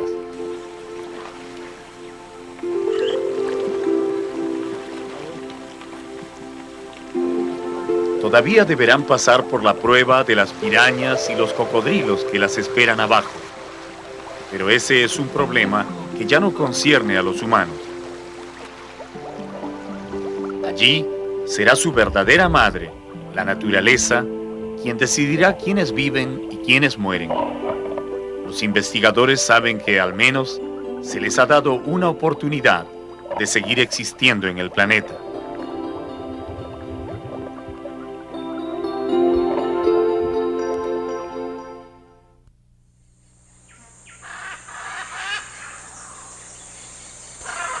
En nuestro viaje por la Reserva Nacional del Pacaya Samiria, notamos que los guacamayos no son muy abundantes.